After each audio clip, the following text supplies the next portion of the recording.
In the shadowed grandeur of a San Francisco concert hall, where echoes of Beethoven and Bernstein still linger like ghosts in the fog, the final curtain fell on April 23, 2026, for Michael Tilson Thomas. The luminous maestro whose life was a symphony of defiance, brilliance, and unquenchable passion, slipping away at 81 in the loving embrace of his home after glioblastoma. That merciless intruder, first diagnosed in 2021, waged its final, ferocious siege on a mind and body that had conducted the world's greatest orchestras. Envision the scene. The man who once tamed thunderous applause now hushed in the golden light of evening, his publicist breaking the news to a stunned world via the New York Times, while tributes flooded in from every corner. Violinists pausing mid-bow, pianists letting keys fall silent. Audiences who once rose in ovations now weeping for the conductor who made music not just heard, but felt in the marrow of their bones. It wasn't a sudden bolt from the blue. This was the slow adagio of a warrior who'd returned to the podium post-surgeries, post-radiation, pouring his pain into compositions that screamed humanity's fragile beauty, only for the cancer to crescendo one last time, leaving the classical realm poorer, its heartstrings plucked raw with grief.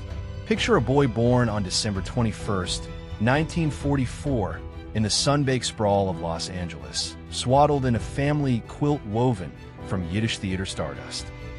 Grandparents Bessie and Boris Thomashevsky, titans of the Lower East Side stage whose operettas packed houses with immigrant dreams. Uncles like Ted, a composer and actor, and aunties whose voices shaped Hollywood's early soundtracks, all infusing young Michael with a rhythm that pulsed like second nature. From toddlerhood, his fingers found piano keys as if by magnetic pull, devouring lessons at the University of Southern California's Thorne School of Music, where professors marveled at the prodigy who sight-read symphonies at 10, improvised fugues at 12, his mind a kaleidoscope of harmonies where others heard mere notes. By his teens, he tasted the spotlight, youth orchestras, chamber recitals. But true ignition came at 24 in 1969, stepping in for ailing Leonard Bernstein with the New York Philharmonic, unleashing a fiery interpretation of Stravinsky's Rite of Spring that scandalized traditionalists and electrified critics, birthing headlines like the Lenny substitute who stole the show, catapulting him from unknown to icon overnight. That raw, rebellious energy defined him. Music director in Buffalo by 1971, then London's Philharmonia, 1981 to 1988, Pittsburgh's Symphony, 1987 to 1995. But his soul's true home was San Francisco's Symphony from 1995 to 2020, a 25-year odyssey where he transformed a solid ensemble into a global force, commissioning American works, blending video with Verdi, pioneering the MTT files, podcast dissecting Mahler note by note, and snaring 16 Grammys for recordings that breathed new fire into familiar masterpieces. Yet MTT was no podium statue. He was composer, pianist, storyteller. Crafting from the Diary of Anne Frank, a shattering cantata premiered in 1990 that left audiences in hushed tears, drawing from Holocaust shadows to probe innocence amid horror, or urban legend. A gritty 2002 tone poem pulsing with city chaos, premiered by his San World Symphony, the training orchestra he founded in Miami in 1988 to nurture young guns, turning it into a lab for bold experiments like immersive surround sound Beethoven. He evangelized via PBS's Keeping Score, 8 documentaries peeling back composers' lives like sacred scrolls, making Brahms's Turmoil or Copland's Americana accessible to the YouTube generation. He mentored stars like Yuja Wang and Jeremy Denk, their solos under his baton forever marked by his insistent humanity. Play it like you're whispering a secret, he'd urge, eyes twinkling behind glasses, arms carving phrases from thin air. His battles? Breaking classical's stuffy mold. Openly gay in an era of whispers, championing women and minorities on stages, fusing jazz with symphony in collaborations with Chick Corea or Bobby McFerrin, always chasing that elusive American sound, raw and unpretentious amid Europe's velvet traditions. Amid this maelstrom of melody stood Joshua Robison, the cello-playing North Star of MTT's universe. Their love story, a quiet aria spanning over 40 years from junior high orchestra seats in Los Angeles, where stolen glances amid scales bloomed into a partnership sealed legally in 2014 at a sunlit San Francisco garden ceremony. Friends toasting with champagne as Joshua, ever the rock, vowed fidelity through every tour and tempest. No biological children filled their nests, but their homes overflowed with musical kids, protégés crashing for late-night jam sessions, adopted nieces and nephews from the extended Thomashevsky clan, and a surrogate family of Symphony colleagues who become kin, gathering for Passover seders laced with lieder or Thanksgiving scored to improvised quartets.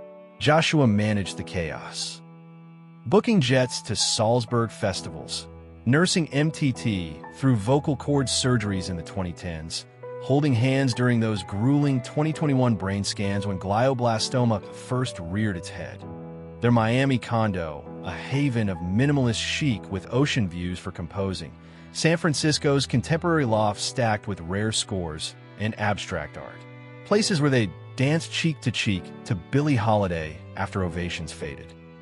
Michael's parents, Ted and Roberta, long gone by his final years, had gifted him that artistic fearlessness.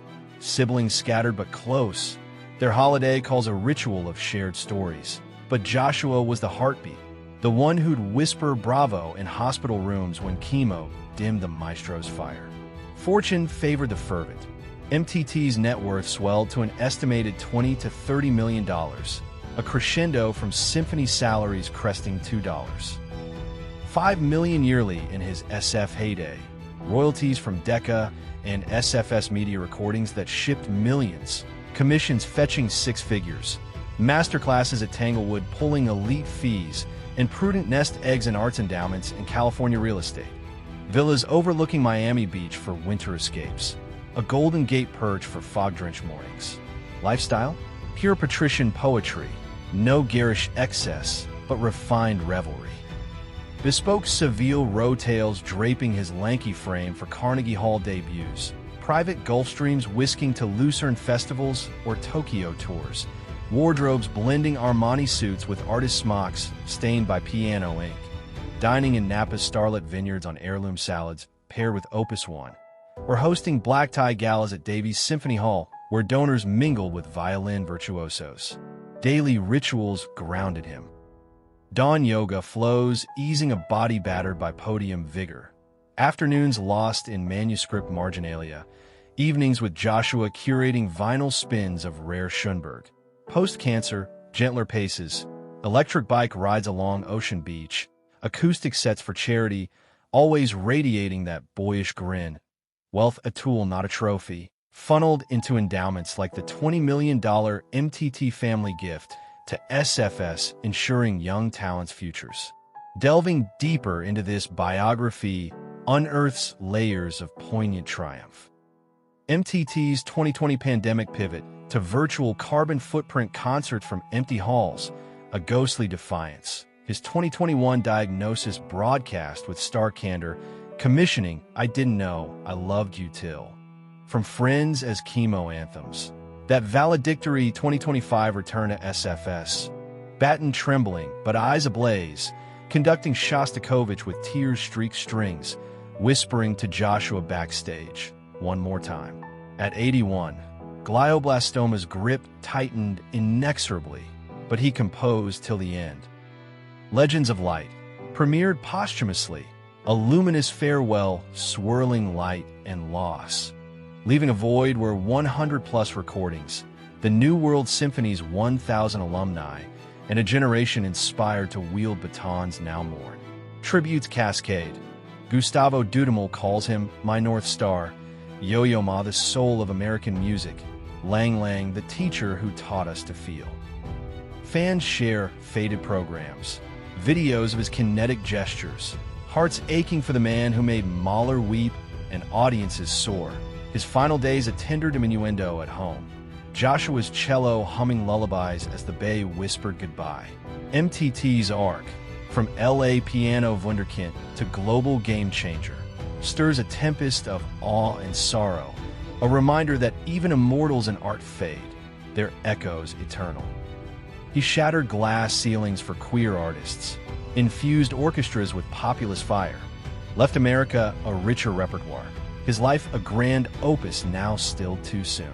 Captured in 1977 with the New York Philharmonic's Youth Ensemble, Michael Tilson Thomas's arms sweep heavenward in black and white fervor, his face alight with the urgent joy of creation, a frozen instant encapsulating the electric command that enthralled millions.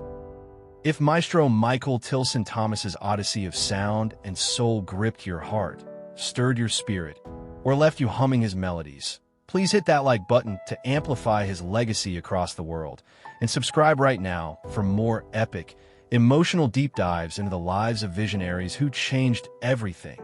Bell on, so the next story finds you instantly. Rest eternally in harmony. MTT. Your music plays on in us all.